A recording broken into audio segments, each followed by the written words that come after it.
வணக்கம் ஜெயஹிந்த். இன்றைக்கி நம்ம சேனலில் வளைகுடா போல் நடக்கக்கூடிய யுத்தம் அதோடைய தாக்கத்தை பற்றி இன்னொரு இம்பார்ட்டண்ட் அப்டேட் பார்க்க போகிறோம்.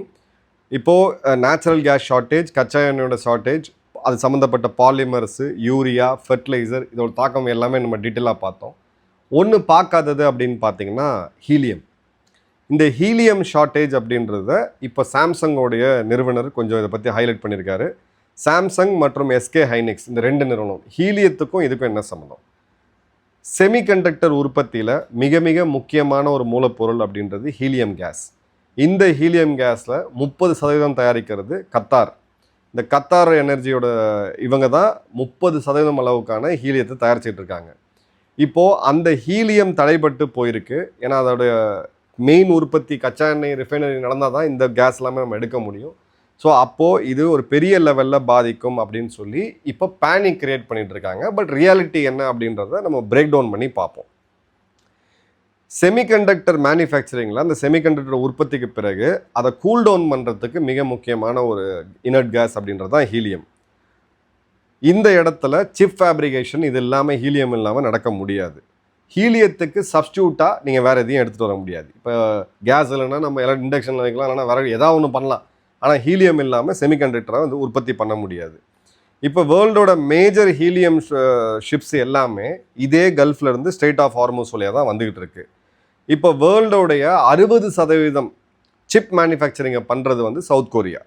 செமிகண்டக்டர்ஸ் வேறு, சிப்ஸ் வேறு, ரெண்டையும் மிக்ஸ் பண்ணிக்க வேணாம். சிப் மேனுஃபேக்சரிங்கை பண்ணுறது வந்து சவுத் கொரியா. சாம்சங், எஸ்கே ஹைனிக்ஸ் இந்த நிறுவனங்கள் தான் இந்த சிப்ஸை உற்பத்தி பண்ணி நம்ம மொபைலில் இருக்கக்கூடிய, லேப்டாப்ஸில் இருக்கக்கூடிய, கார்ஸில் இருக்கக்கூடிய எங்கே எலக்ட்ரானிக்ஸ் இருக்கோ அங்கே சிப்ஸ் நீங்கள் பார்ப்பீங்க. அந்த சிப்பை வந்து ஆப்பிள், என்விடியா, டெஸ்லா, இன்றைக்கி இருக்கக்கூடிய எலக்ட்ரிக் கார்ஸு, இல்லை ஐஸ் இன்ஜின்ஸ்னு சொல்லக்கூடிய இன்டர்னல் கம்பஷன் இன்ஜின்ஸில் வரக்கூடிய ஏடாஸில் ஆரம்பித்து நீங்கள் சென்சர்ஸ் பேஸ்டு எல்லாத்துலேயுமே நீ கம்ப்யூட்டர் பேஸ்டாக தான் இருக்குது. எல்லாத்துக்குமே அடிப்படையாக இது தேவை. இப்போது ஹீலியம் ஒன்று உற்பத்தி 30% கம்மியாகுது. அது ஒரு பாடத ப்ராப்ளம். இன்னொன்று பார்த்தீங்க அப்படின்னா இந்த கால்வாயை கடந்து உலக நாடுகளுக்கு வரமாட்டாங்குது. இது இந்தியாவை கிராஸ் பண்ணி தென்கொரியாவுக்கு போகணும். இப்போ சிப்போடைய ஃபேப்ரிகேஷன் அல்ல ப்ரொடக்ஷன் அப்படின்றது இன்னும் கொஞ்சம் நாளில் வந்து அது கம்மியாக ஆரம்பிக்கும். இது கம்மியாக ஆரம்பிக்கும் போது சப்ளை தட்டுப்பாடு ஏற்படும். ஸோ என்விடியாவால் மெமரி சிப்ஸை அதிக அளவுக்கு உருவாக்க முடியாது. இந்த ஏஐ டேட்டா சென்டர்ஸ் இப்போ நம்ம பயன்படுத்தக்கூடிய சாட் ஜிபிடி, ஜெமினி, பெர்ப்ளெக்சிட்டி இது எல்லாமே பார்த்தீங்கன்னா ஜிபியூஸ்ன்னு சொல்லக்கூடிய அதுதான். அந்த ஜிபியூஸ்க்கு தேவையான சிப்ஸ் வந்து கிடைக்காது. இப்போ ஐஃபோன் எப்படி ஆப்பிள் பில்ட் பண்ணுறாங்க அதே சிப்ஸ் வச்சு தான். எந்த மொபைல் யூஸ் பண்ணாலும் அதை பில்ட் பண்ணுறது அப்படின்றது இதே சிப்ஸை பேஸ் பண்ணி தான். ஸோ அதுவும் வந்து ஒரு பெரிய தட்டுப்பாடை வந்து கொடுத்துரும். ஸோ நம்மளுடைய க்ளவுட் சர்வர்ஸு, நம்மளுடைய லேப்டாப்ஸு, நம்மளுடைய டேட்டா சென்டர்ஸு எல்லாத்துலேயுமே எல்லாத்துக்குமே இந்த சிப்ஸ் அப்படின்றது தேவை. கிட்டத்தட்ட ஒரு $500 பில்லியன் இண்டஸ்ட்ரி. இப்போது எல்லாருமே பொருளை கிளப்பி விட்டது நாளைக்கு எல்லாம் இதாகும், உடனடியாக எல்லாம் போயிடும்னு சொல்லிட்டு மெயினாக ரேம்னு சொல்லக்கூடிய மெமரி, இப்போ எலக்ட்ரானிக் குரூட்ஸோடைய ப்ரைஸ் அப்படின்றது நிச்சயமாக ஒரு 15-20% அப்படின்றது அதிகமாகும். ஏன்னா ஷார்ட்டேஜ் அப்படின்றது இருக்குது. 2021 ஏற்பட்ட சிப் ஷார்ட்டேஜை விட இதோட வீரியம் அப்படின்றது இன்னும் கொஞ்சம் அதிகமாக இருக்கும் அப்படின்ற அளவுக்கு கணிக்கிறாங்க. ஸோ இது ஹீலியம் மட்டும் இல்லாமல் இன்னொன்று பார்த்தீங்கன்னா நியான் மற்றும் பெலேடியம், இது எல்லாமே ரேர் கேஸஸ்ன்னு சொல்லுவோம். ஸோ ஈரான் இப்போது இந்த சிப் இண்டஸ்ட்ரியும் பாதிக்கிறாங்க அப்படின்ற போது இது அநேகமாக நம்ம எல்லார் லைஃபையுமே பாதிக்கக்கூடிய ஒரு சூழ்நிலை அப்படின்றது இருக்குது. இப்போது கத்தாரோடைய ப்ரொடக்ஷன் அப்படின்றது 30-38%. ஸோ மேஜரான ஒரு ப்ரொடியூசர் சப்ளை இப்போ நிறுத்தியிருக்காங்க. அதே மாதிரி பார்த்தீங்க அப்படின்னா இண்டஸ்ட்ரி அப்படின்றது ஜென்ரலாக இந்த ஹீலியமோடைய ஸ்டாக்கை வந்து இந்த பொருளையை வந்து நம்ம ஒரேடியாக நம்பக்கூடாது. அதாவது உள்ளே இருக்கக்கூடிய அந்த நிட்டிகிரிட்டிஸை பார்க்கணும். 2 மாத காலத்துலேருந்து 3 மாத காலம் சப்ளை வச்சுருப்பாங்க ஹீலியம். சாம்சங் யாரோ ஒர்க் பண்ணிங்கன்னா சொல்லுங்கள். என்னுடைய நண்பர் சொன்னது எனக்கு அவசரமாக இது உடனடியெல்லாம் இதாக இருக்கக்கூடாது அப்படின்ட்டு.